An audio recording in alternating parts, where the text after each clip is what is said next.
스루프 타임즈 2023년 3월 13일자를 진행하도록 하겠습니다. 내용이 좋았다고 생각하시면 구독, 좋아요 부탁드리고 1.5 배속을 보시기 바랍니다. 모든 책임은 저에게 있습니다. The buck stop here이라고 바이든 대통령이 윤 대통령 한국 방문 시 선물했다는 그 팻말이 되겠습니다. 최근 그 윤 대통령의 그 한일 관계 결단에 대해서 소개한 내용이 되겠습니다.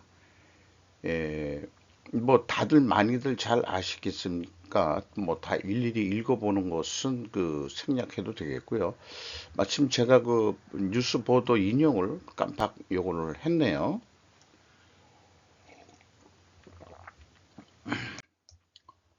중국의 압력으로 한국은 쿼드에 가까워지고 있다. 사우스 차이나 모닝 포스트지의 보도 내용입니다. 이 한국이 점점 더 많은 동맹을 맺고 있다는 것을 의미한다고 관측통들은 말한다. 이렇게 얘기하고 미국, 인도, 호주 그리고 일본으로 구성된 이 그룹에 공식적으로 가입하기 위해 점진적인 접근을 취할 것이라고 한 고위 관리의 말을 인용 보도했다. 이렇게 돼 있는데 국내에 유명 이 정치 외교 학자도 이런 이 코드에 들어가야 된다 하는 말을 작년에도 많이 했던 거로 알고 있습니다. 안보 측면에서 일본과의 관계를 개선하는 방법이 될 수 있다고 제안을 했다. 누가 했냐? 오히려 베이징대 국제학부 교수는 이렇게 한번 진단을 한 내용도 소개를 하고 있습니다. 예를 들어 미국의 첨단 기술 관련 법안인 칩스나 과학법 같은 경우 한국은 미국의 강력한 동맹이었다는 것을 보여주고 싶을 것이다 라고 UTS 벨은 말했다. 이렇게 되어 있는데 UTS라는 게 호주에 있는 무슨 대학 이름인 것 같습니다. 이 벨 교수가 얘기를 했어요. 따라서 한국은 특히 반도체 산업의 중요성을 고려할 때 미국의 전략에서 비롯된 시장 재편성의 일부를 가질 수 있다. 요렇게 이 손해만 보는 건 아닐 거다라는 식의 얘기가 되어 있습니다. 중국이 뒷마당에서 영향력을 행사하고 있기 때문에 한국도 이 지역의 세력 균형을 주시하고 있다.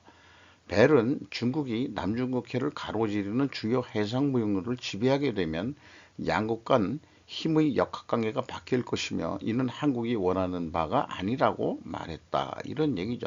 당연히 미국이 남중국해를 자유의 항해로서 지키려고 하는 것이고요.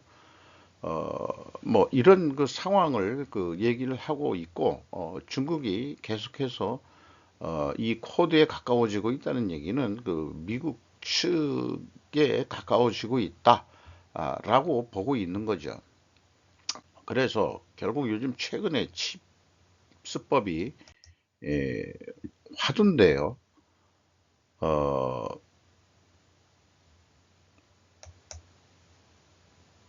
미국 이재용이 챙긴 회사 팔도 비틀었다. 중국 압박에 말라가는 K반도체. 이재용이 챙긴 회사라는 게 ASML 네덜란드 반도체 장비 수출 업체겠죠. 그리고 거기도 그렇고 일본에 대해서도 반도체 소재 이거에 대해서도 마찬가지로 나오고 있죠. 중국의 공장을 둔 삼성전자, SK 하이닉스 역량 이런 얘기를 또 좀 하고 있습니다. 근데 이제 요 우측에 있는 것은 제 견해입니다. 길지만은 미국의 중국과의 디커플링은 트럼프 정권 때부터 누가 대통령을 하든 변함없이 진행되는 정책이다. 따라서 발빠르게 미국 정책에 동조하여 중국 철수를 강행했어야 한다. 국가의 생존을 위해서 말이다. 대신 삼성과 SK 하이닉스는 당분간 큰 손해를 볼 것은 자명하다. 하지만 그 후 일정 부분 아시아에서 한국의 반도체 입지는 확보될 것이라고 UTS 벨 교수는 예측했다. 또한 한국은 한미일 동맹과 코드에 참여함으로써 국가 전체적으로 빅딜을 요구해서 국익을 챙겨야 한다. 그것이 우선 우주 및 방위 산업을 위한 미국의 첨단 기술 이전 협상이어야 할 것이다. 그래서 이런 그 위와 같은 엄살 떠는 기사 제목은 좀 못마땅하게 느껴지기도 합니다. 유명 유튜버 그 슈카 월드라고 있죠.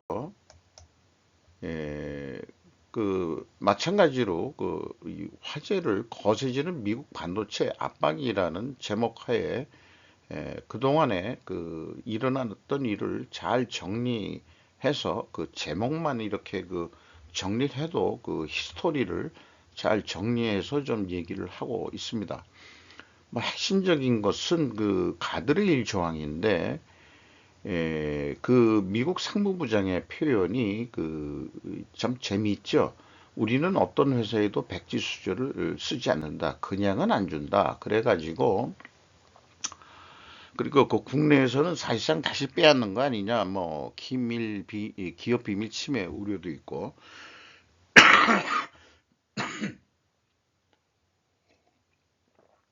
기침 감기가 참 오래가네요. 문제는 대한민국 반도체 최대 수출국 중국이다 이런 얘기죠. 그러니까 우리나라가 중국에 한 50% 이상 수출을 하는데 그럼 어떻게 되겠느냐 이거죠. 그러니까 이제 반도체 이제 이 겨울이 온다 뭐 이런 얘기일 것 같고 그런데 이 대만의 TSMC 이 창립자 회장의 말은 말은 참 재밌게 했어요. 이것도 어떤 뉴스에 나왔던 건데 애리조나 공장이 보조금을 받아서 기쁘다. 그러나 칩 강국이 되는 길을 돈으로 살 수는 없다. 이게 불만을 얘기한 거고요. 미국이 안정적인 반도체 산업을 원한다면 반도체 공장을 미국으로 가져갈 생각보다는 대만의 안전을 지키는 것에 집중해야 한다. 그러니까 속내는 이런 게 있는 것 같아요. 니들 대만 포기하려는 거 아니야? 그리고 우리 보고서는 거꾸로 미국으로 공장 옮기라는 거 아니야? 전부 다? 이런 게 혹시 속내가 있는 거 아닐까 하는 생각도 들어갑니다. 왜 그러냐? 뭐 미국에 안 짓고 다른 곳에 지으면 50%가 더 싸지는데 미국에서 생산하면은 아무래도 인건비도 그러니까 비싸질 거 아니냐?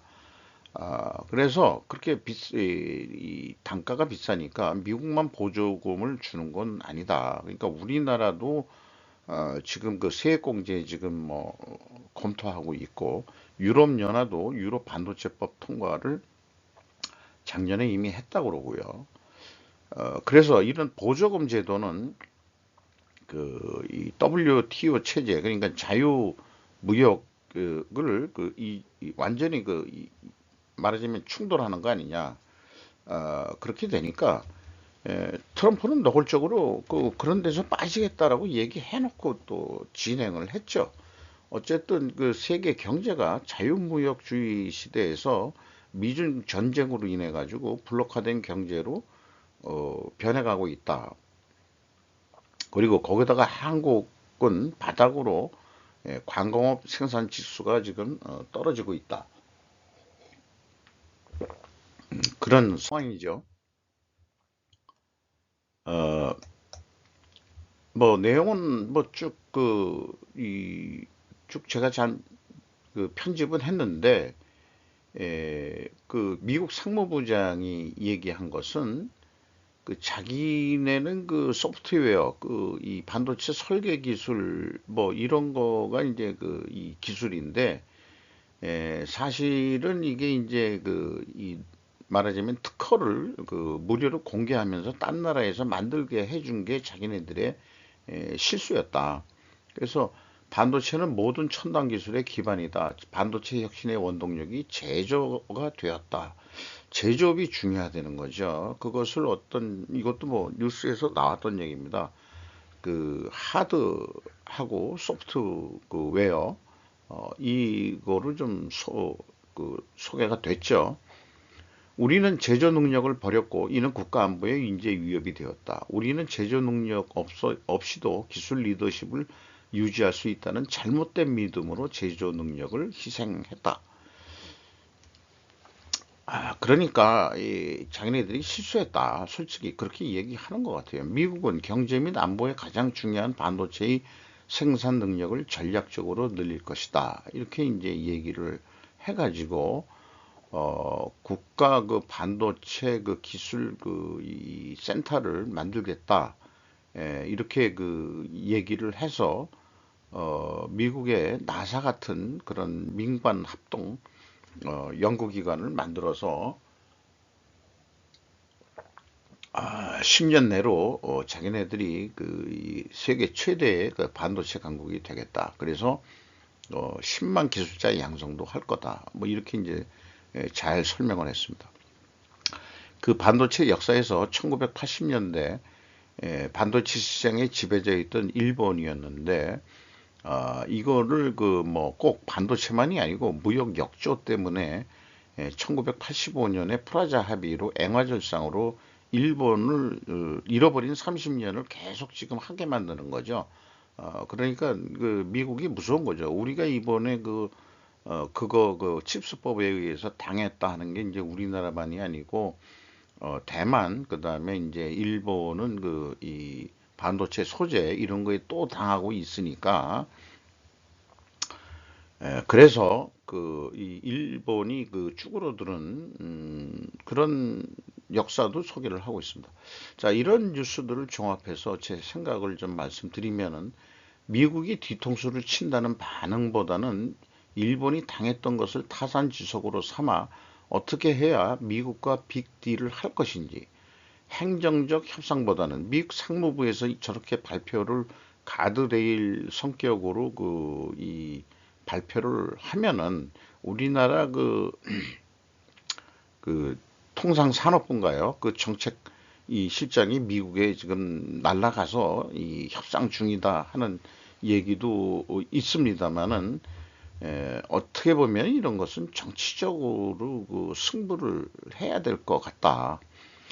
연속해서 3월 달에 그 한일회담 열릴 거라고 연이어서 보도가 되고 있고, 4월 달에 한미회담, 5월 달에 G7 그 일본 히로시마에서 열리는 또 연속해가지고, 그때 뭐 한미일 그 3자 회담도 또 열리지 않겠느냐 이렇게 봐지고 있는데, 외교 정치를 통해서 그 안에서 오프 더 레도 성격이라도 당분간 비밀이라도 뭔가 그 정치적 승부를 봐야 되는데 제 생각은 이 대만에서는 노골적으로 대만 방위에 노력을 해줘야 되지 않느냐 하는 것처럼 우리나라도 그 뭐 지금 보여주고는 있습니다만 한미 훈련 등등으로 그거 외에 미 첨단 방위산업 분야 이런 기술들에 대한 어떤 이전 이런 거에 대해서 일본 말로 이제 하면은 쇼당을 좀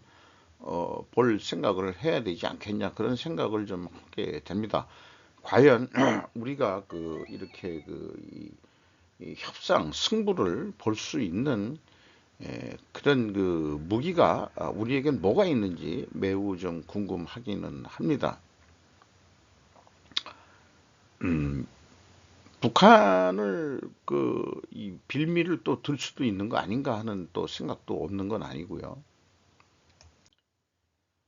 한국이 세계에서 가장 큰 스포크리스 관람차를 계획한다. 뭐 아웃트래블러라고 C에는 Y라고 되어 있는데 국내 그 서울시가 뭐 이 발표를 했다는 거죠.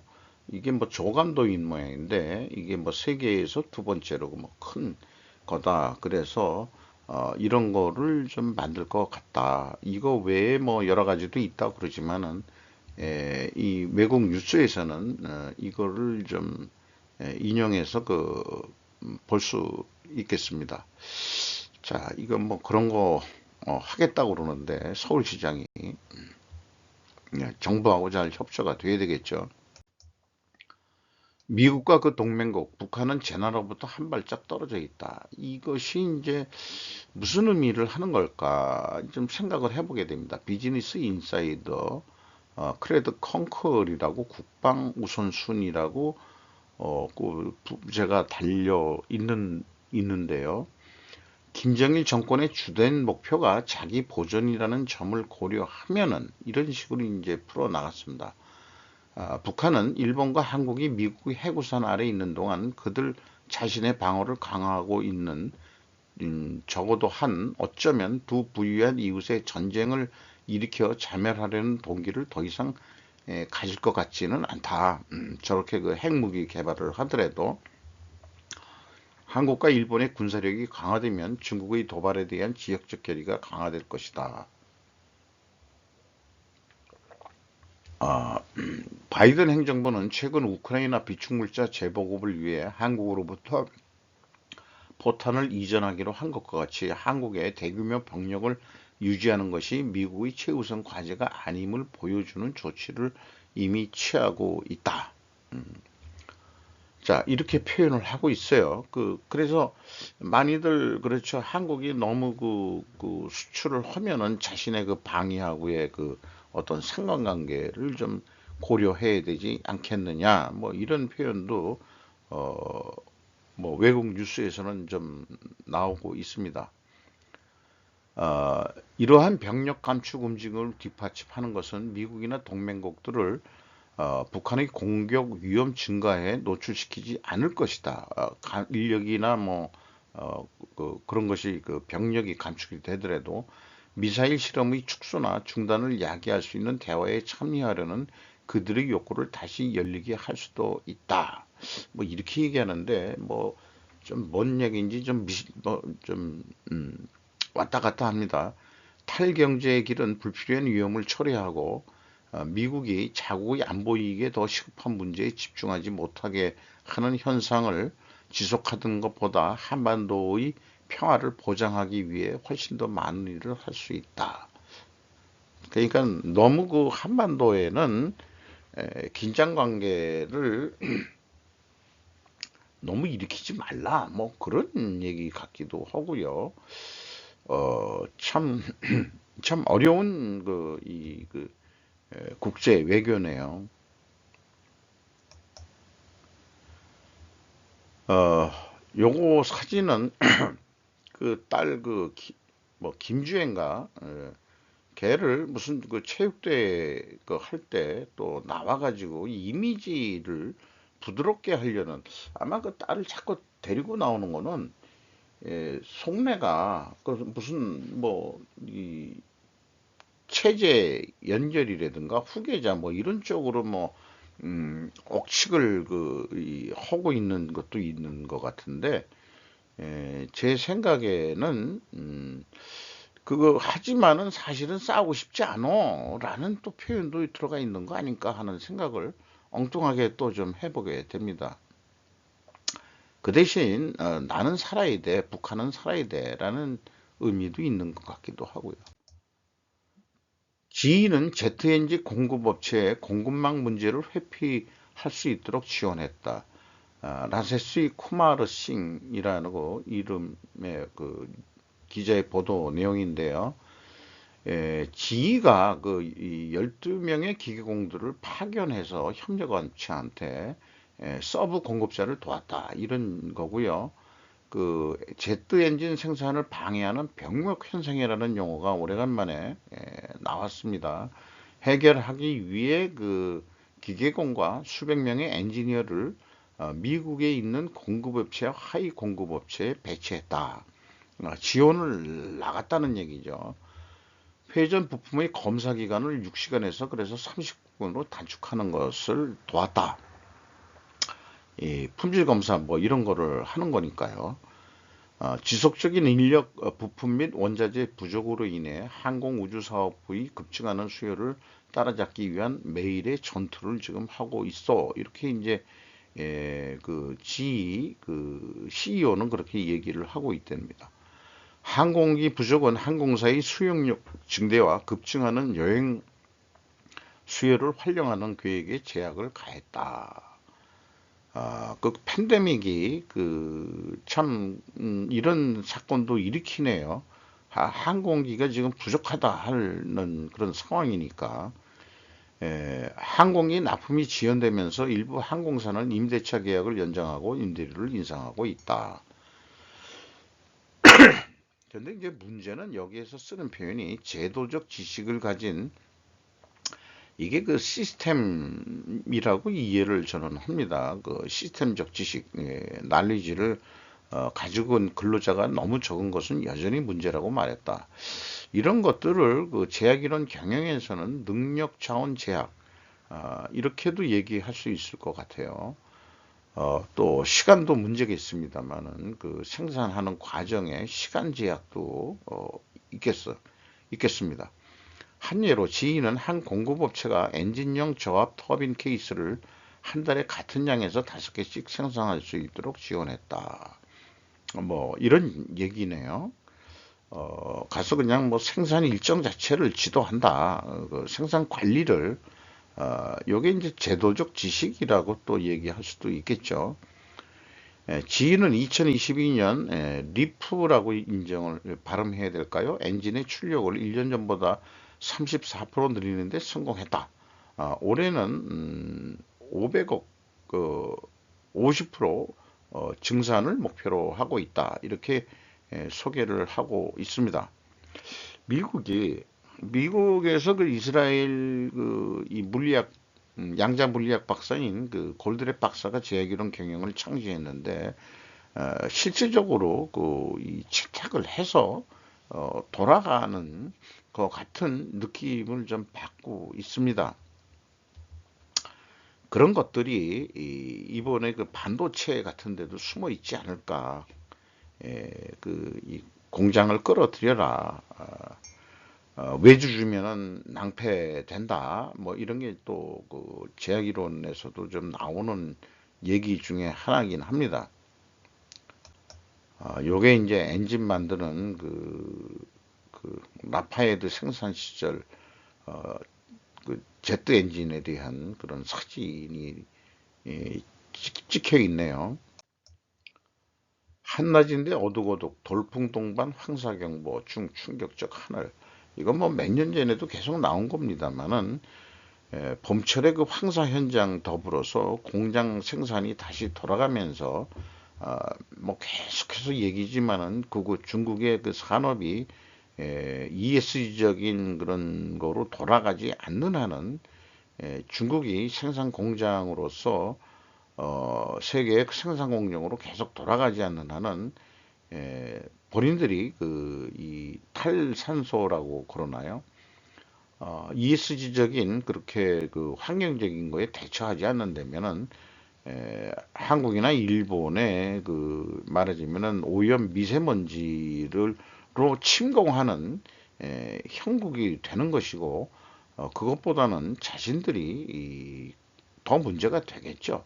이게 과연 큰 도시에서 살아가는 얘네들이야말로 코로나 때문에가 아니고 마스크를 쓰지 않으면 안 되고 오히려 방독면까지 써야 되는 그런 나라가 된다 그러면은 과연 뭐 중국이 살아남겠느냐 이 자연이 이렇게 돼가지고 그런 얘기가 있는 거죠.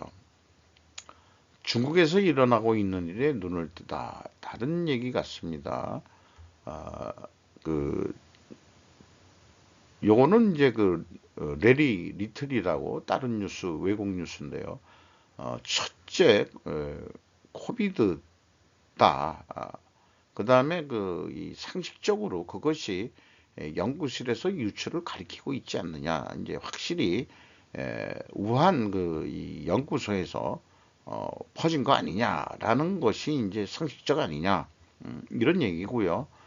둘째로는 중앙의 위협을 가져오는데 가장 유리한 뉴스는 최근 미 하원 전략경쟁 특별위원회인 미중 전략경쟁 특별위원회가 창설된 것 같다.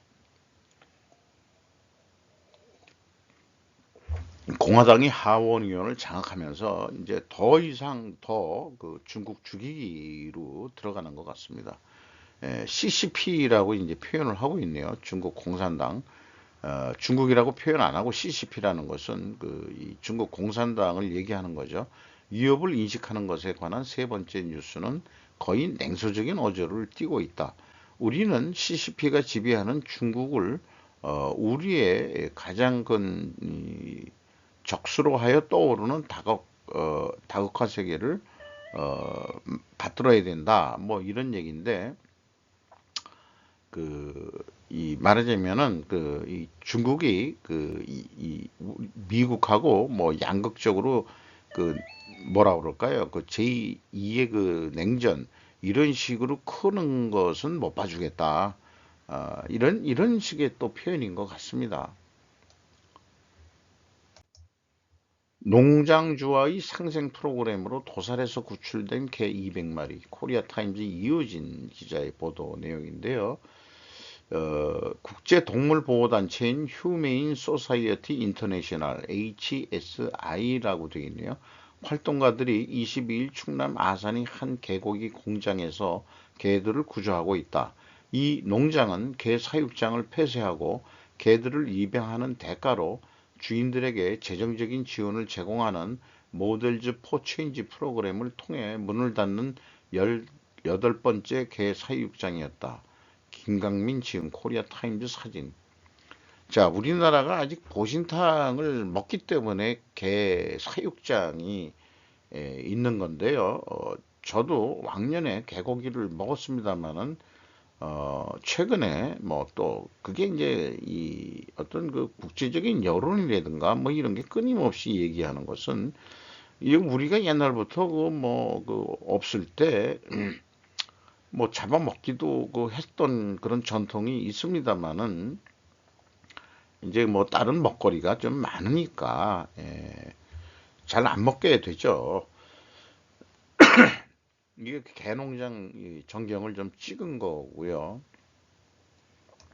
동물 애호가들이 볼 때는 이런 철장 안에 개들이 이렇게 있는 거 불쌍하게 이런 것들을 이제 잡종계 똥개라고 좀 부르기는 하는 거죠.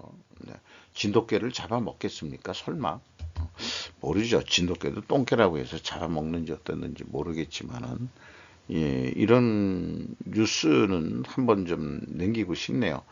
오죽하면은 이 뭐 국제 동물 보호 단체가 이번에 18번째 이 말하자면은 성사를 했다는 건데 돈을 보상을 하고 이 개들을 살렸다는 얘기인데 또 이런 활동하는 사람들이 있군요. 이 사진을 보면은 두려워가지고 여기에 뭐 이렇게 오줌을 지리는 이 개들인 것 같아요. 어떤 경우 이렇게 서 있는 거는 오히려 무서워하는 것 같고 사람을 참 그렇습니다. 거꾸로 애완견 시대인데 아주 극과 극의 현상을 한국에서 보고 있습니다. 애완견이 꼭 작은 개만이 아니고 요즘 뭐 큰 거 해가지고 행복하게 지내는 집에서 이 말하자면 지내던 개들도 있는데 이렇게 지내는 개들이 또 있다는 게 마음 한구석에서는 좀 안타깝습니다.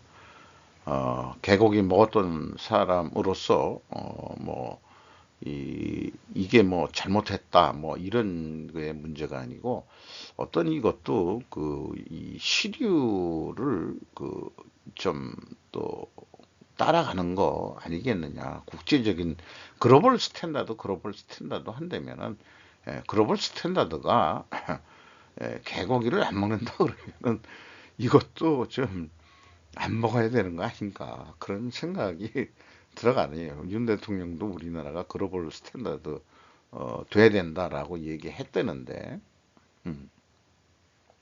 그렇죠. 개고기 안 먹는 것도 글로벌 스탠다드라고 할 수 있겠네요.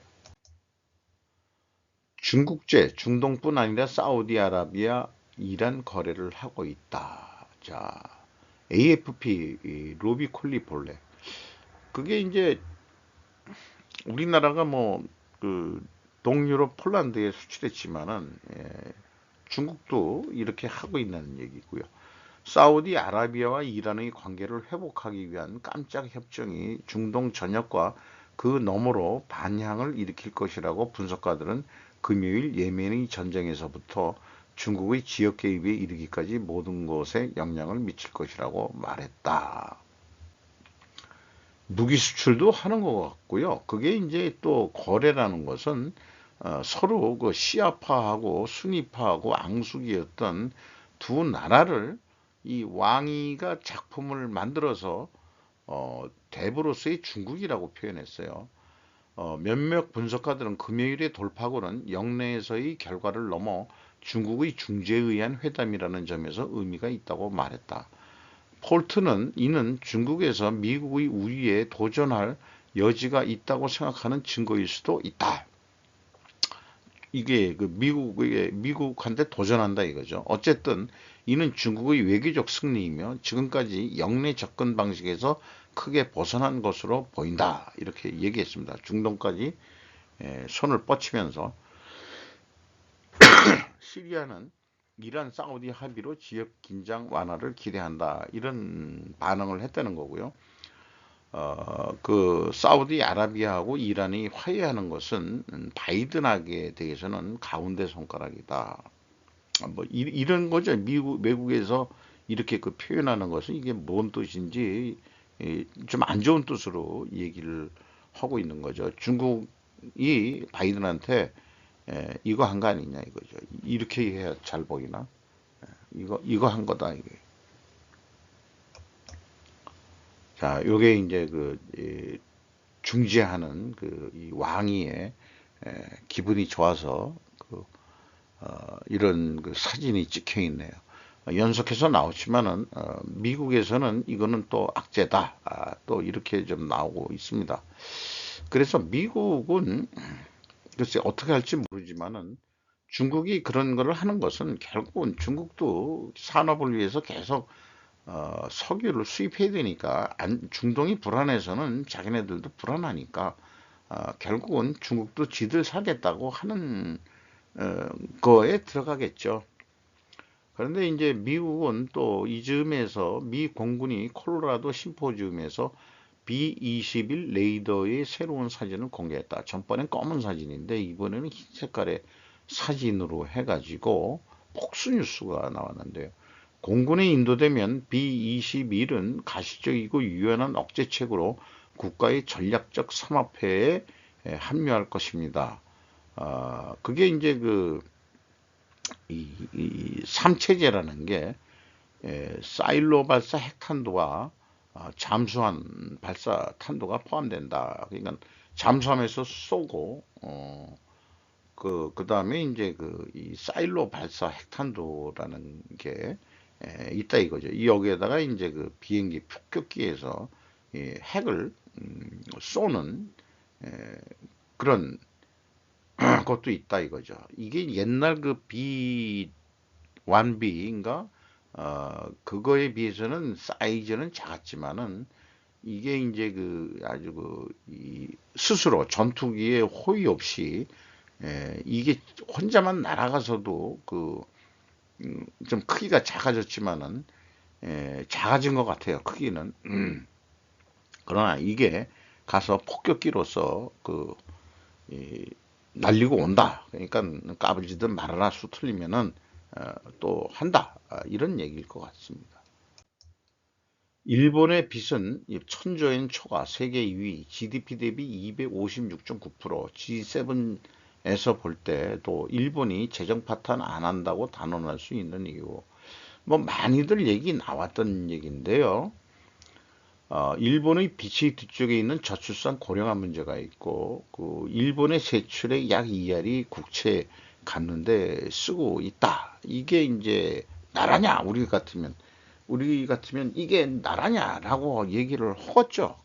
이 야당이나 뭐 이런 데가 있다면은 어, 그런데 일본이 디폴트 가능성은 아마 없을 거다. 일본은 자국 통화를 갖고 있고 일본 국채를 사는 것은 일본인이고 일본인은 간접적으로 국채를 사는 거다. 왜냐하면은 예금들을 많이 해주니까 그 예금 들어온 돈을 가지고 또 은행에서는 국채를 산다.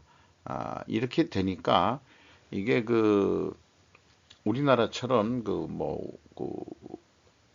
돈을 빌리고 외국채를 사고 뭐 그런 거는 아니다. 이런 얘기를 하기 때문에 하지만은 정작 예금이 줄면 어떡할 거예요? 그 저출산 고령화 문제로. 근데 이제 개개인의 일본 국민들의 예금보다도 그 기업들의 예금이라든가 뭐 이런 것도 큰 말하자면 영향은 또 미치긴 하겠죠. 다만 이렇게 이제 버티고 있다는 얘기예요. 저금리로 할 수 있는 근본 바탕이 음, 외국의 진 빚이 아니다라는 거가 이제 배경에 깔려 있는 것 같습니다. 글로벌 금융자본한테 우리가 빌린 거는 아니다. 미국 국채도 많이 사 있기는 하죠. 제가 알기로는 그렇습니다만은 그래서 수틀려 가지고 미국 국채를 어, 다시 사라. 미국한테 얘기하면은 그건 이제 정치 문제로 비화돼 가지고 그렇게 또 되는 세상이 됐죠. 자본주의는 앞으로 2년 안에 망친다. 도쿄를 버리고 달아나는 게 좋다. 이런 책들을 쓴 사람을 인터뷰한 기사인데 모리나가 타쿠로가 진심으로 그렇게 생각하는 이유. 2년 안에 자본주의가 망한다. 자, 이렇게 제목들을 이렇게 이 인플레이 부풀리는지들 모르겠어요. 왜냐면 뜰라고 그런 게 유명해지려고 그러는 것 같아요. 첫 번째, 소득 격차가 엄청난 수준으로 확대된다. 이건 뭐 누구나 지금 알고 있는 거 아니냐. 소득 양극화. 그게 근데 소득 양극화는 자본주의가 그렇게 돼서 그런 게 아니고 중국도 아마 그럴걸? 국가 자본주의 하는 라고 얘기하나? 정치적 자본주의라고 얘기하는. 그게 상류층이 다를 뿐이죠. 걔들은. 두 번째로 환경 문제. 뭐 이건 많이 얘기 나온 거고요. 환경 문제를 다루기 위해선 결국 자본주의 형태가 아닌 다른 거로 뭐 해야 되지 않느냐 하는 게 이제 의견들이 좀 그래서 뭐 세계 정부 얘기가 나오고 그런 얘기가 나오고 있는 거죠. 세 번째 이유로 젊은 사람들의 생각에 변화가 있다. 시골로 분산해서 살고 있어서는 사회가 성립되지 않을래? 자, 일본 말을 뭐 제가 제대로 번역을 그러니까 AI 그대로 그냥 가져왔습니다. 근데 일본은 인구 감소로 노동자도 소비자도 줄고 있는 것인데 또 가처분 소득 축소까지 겹치면 트리플로 국내 시장은 축소될 것이다. 그러니까 앞에 일본의 부채 비율이 높다는 거에 대해서 안심이라는 뉴스하고는 조금 다른 시각을 갖게 되는 거죠. 결국은 이주해도 지방으로 이주해도 개개인이 제각기 시골에 사는 것이 아니라 전국 각지에 극이 되는 도시에 가급적 집중해서 살고 받는다는 생각이다. 근데 뭐 이런 것들이 자본주의가 망친다라고까지 표현해야 될 정도 아니냐 이거예요. 그러니까 자기가 무슨 책을 쓰고서 그 책 제목으로 착 팔려는 그런 속내가 있는 것 같은 기분이 드는 이런 문제 가지고 자본주의가 망한다라고 얘기해서는 좀 곤란하지 않느냐. 코비드에 대한 얘기로 초면역을 가진 사람들이 우리에게 코비드와 다른 바이러스에 대해 가르칠 수 있는 것은 무엇인가? 그들은 코비드19에 걸린 적이 없어요. 과학자들은 그 이유를 알고 싶어 한다. 지금까지 이건 뭐 미국 내에서 코비드가 한 번도 안 걸린 노인네들이 그들은 왜 안 걸렸을까? 남들은 걸리는데 이게 이제 연구 과제라는 거죠. 중국이 중지한 이란 사우디 협정이 미국의 빨간증 켜짐. 아까 얘기했습니다만은 요거는 한번 좀 읽어 보시는 거로 하시면 좋을 것 같아요. 다만 중동이 항상 수니파 이슬람 우위 국가인 사우디아라비아 그리고 시아파가 우세인 이란인데 사우디아라비아에서 2016년도에 시아파 성직자 처형과 다른 수감자 처형 이후 이란 주재 이란 대사관에 시위대가 난입하자 이란과 이 말하자면 사우디는 국교를 끊었다. 이게 이제 외교관을 다시 놓고 뭐 한다는 그런 협정이니까 이는 상징적으로 미국의 핵심 선수가 될 수 없는 것처럼 보이게 만든다. 이렇게 한 표현도 있습니다. 하지만 중국이 지배하는 중동은 아닐 것이다. 라고 또 이제 뒤끝을 보여주고 있는 거고요. 그러니까 저도 얘기했듯이 중국은 사우디 석유의 대량 구매 국가니까 이게 안정적으로 가져오는 게 문제니까 이란과는 뭐 당연히 지금 긴밀한 관계를 가지고 있는 거고요. 비즈와치라는 데서 상장사 회계 기준 중대 위반 줄었지만 과징금은 40%가 올라갔다. 자, 저도 스루프트 회계를 분석하면서 결국은 기업의 회계 투명성, 저는 뭐 한 가지만 봅니다만은 재고자산 매출원가 회계 투명성 하나만 봅니다만은 그것을 제약으로 제조업에서는 그것이 이제 제약이다. 그 제약을 잘 관리해야 그게 투명해야 다른 것도 잘 풀린다. 아까 지가 버틀렉 현상을 해결하고 또 생산에 뭐 그런 거 있지만은 이 제약이론 경영에는 슬프 회계라는 게 있어가지고요. 원가 회계가 지배하는 이 세계를 부인하고 싶은 거죠. 그게 아니다. 그래서 원가 회계라는 게 재고자산의 가공비를 배부함으로써 생기는 모든 문제가 거기에서 이 말하자면은 이 산업 국가의 어떤 사고 방식이나 모든 것들을 지배하게 된다. 그러니까 근본적으로 원가 회계를 부인해야 된다. 이런 얘기를 이 스르프 타임즈에서도 좀 말씀드릴 수밖에 없네요.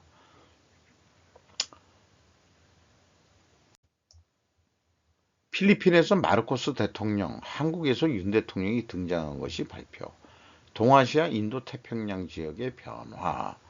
니폰 방송인데 결국은 이 마르코스 대통령이 들어오면서 필리핀에 9군데 미군 기지를 사용할 수 있게 했고 최근에는 뭐 여기 제목은 윤 대통령 얘기도 나왔지만은 주요 내용은 마르코스 대통령의 행보에 대해서 많이 소개를 했고요.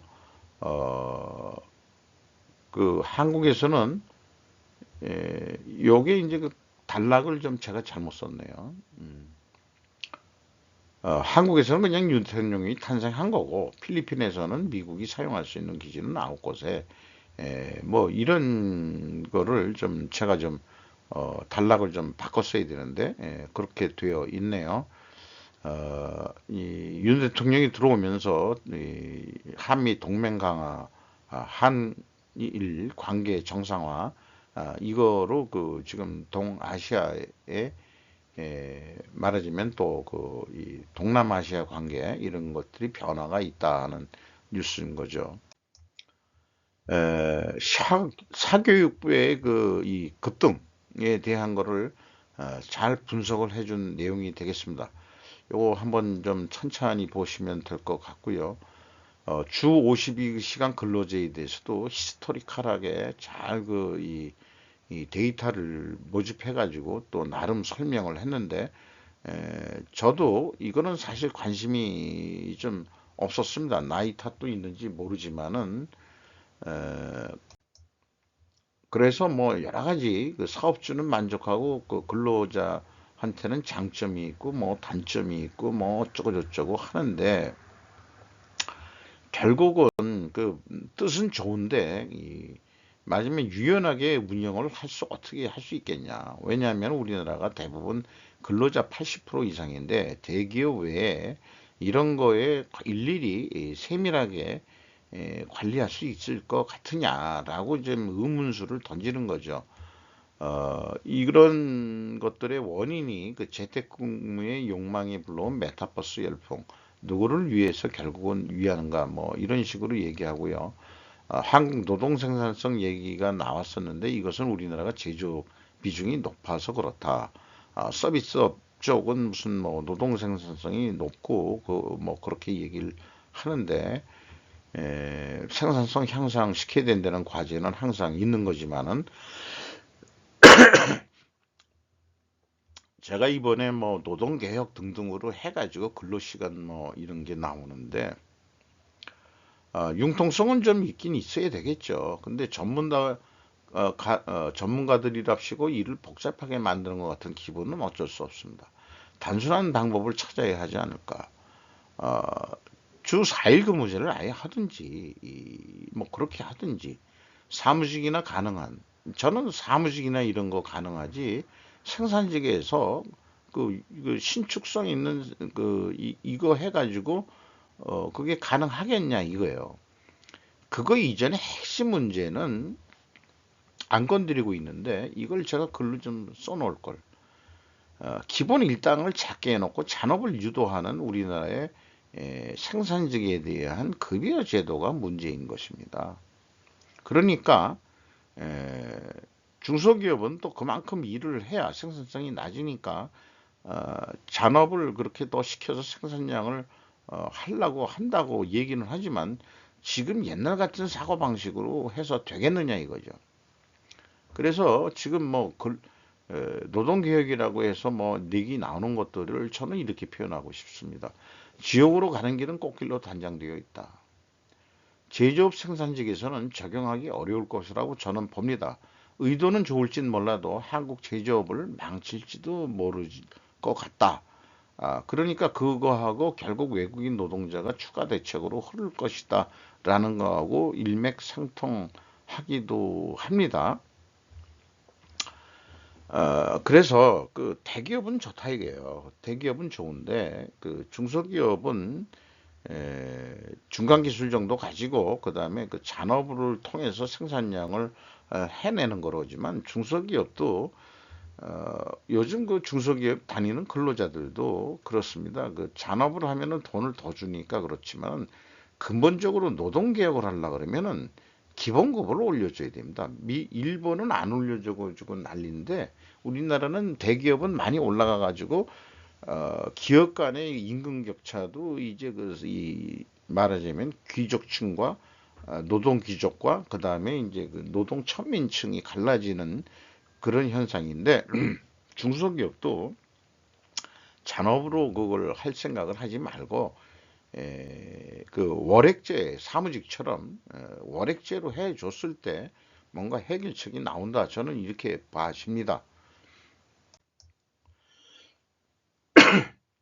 미 금융주 검은 목요일 불은 긴축 채권 많은 은행들 못 버텨 매일경제 보도 내용이라서 SVB 그 실리콘밸리 뱅크라고 되어 있는데 에, 주가 폭락에다가 드디어 이제 파산했다 이런 내용인데 요거는 이제 그 주가 폭락이지만은 결국 먼저 그 실버게이트 파산 소식에 이제 은행주 폭락에 영향을 미쳤다는데 SVU도 결국은 이렇게 되면서 결국 파산을 했다.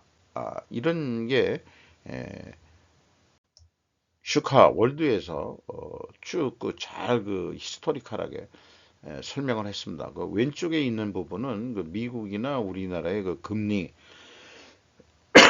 동향을 소개를 그 배경을 깔고서 SVB의 그 자금 운영 방법에 대해서 잘 분석을 했습니다. 전문가답게 그쪽 출신이다 보니까 그래서 많이 이 지식 이라고 그럴지 이해하는 데 도움이 됐습니다. 시간이 되시면은 천천히 좀 읽어봐 주시면 좋을 것 같고요.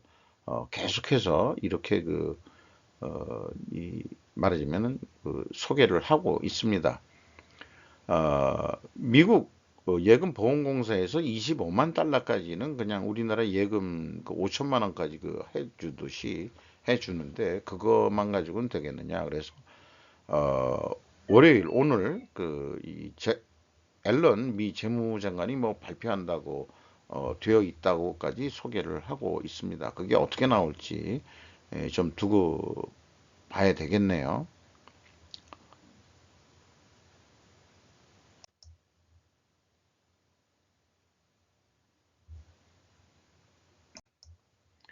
그 옛날에 그 이슈화 됐던 그 이 앱스타인과 그 트럼프의 관계 뉴스를 그 인사이더에서 11일 날 다시 그 뉴스를 그 재탕해서 냈습니다. 왜 이런 뉴스들이 다시 나오느냐 하면은 역시 이 선거의 계절에서 상대방을 죽이기 작전에 여기 들어가 있는 거 아닌가 하는 생각이 있습니다.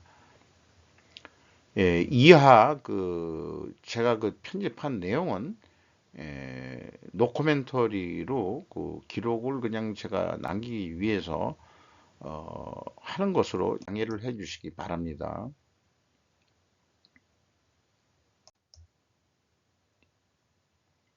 이상 마치도록 하겠습니다. 감사합니다.